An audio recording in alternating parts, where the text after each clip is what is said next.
lang po ako about sa aming product, sa food quality, ma'am. Ano po ang mas masarap, ma'am? Manok ng Pilipinas or manok from abroad?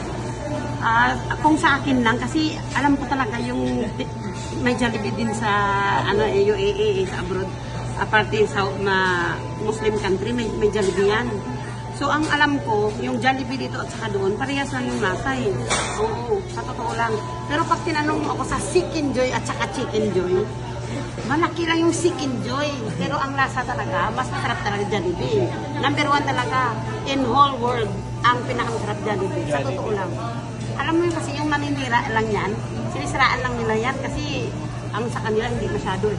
Alam mo kahit saan ka dito, pag ganitong oras, nakapila sa Jollibee talaga. Mas marami. Oo, talagang mapapagod kang pumila. Oo, sa pumila. May pila ka talaga. Oo, ko nang mahaba. Doon sa may... Saan yung lugar namin, boss? Sa may Payata, sumunta doon sa San Mateo Rizal. Naku, ang Jollibee doon, pinipilahan. Matagal doon. Alas 12 kami nagpila, alas 3 kami nakakain.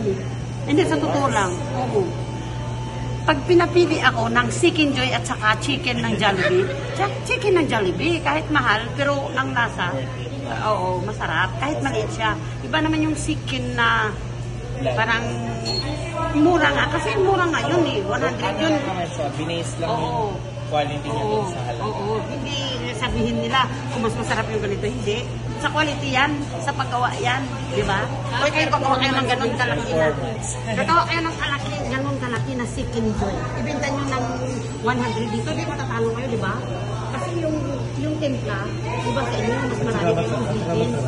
Mas talaga. The best talaga yung the best. Yung ibang mga, huwag ko lang sisiraan yung ibang mga yung iba, may dugo pa yan sa loob. Hindi yan buto, ayaw ko yung mga ganyan. Ang dami kong nakain na may dugo sa loob. Ang dami, hindi talaga. Ayaw mo ba na may dugo?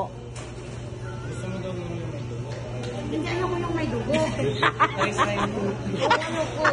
Pero kung mabasa-basa ng konti, parang okay lang. Mabasa yung dugo. Wait, totoo lang. Di ba? Kung sa mga hotdog naman, sa akin gusto ko ng hotdog, malasado, yung malambot ng konti. Tapos, juicy. Ang Jolly hotdog namin, ma'am. Sa Jolly hotdog? Natikman ko yung Jolly hotdog. Alam mo, parang jumbo. Ang sarap. Hungarian, mama. Laki. Oo, yun ang in-order ko talaga eh. Tapos juicy. Oo, juicy siya. Ang masarap yung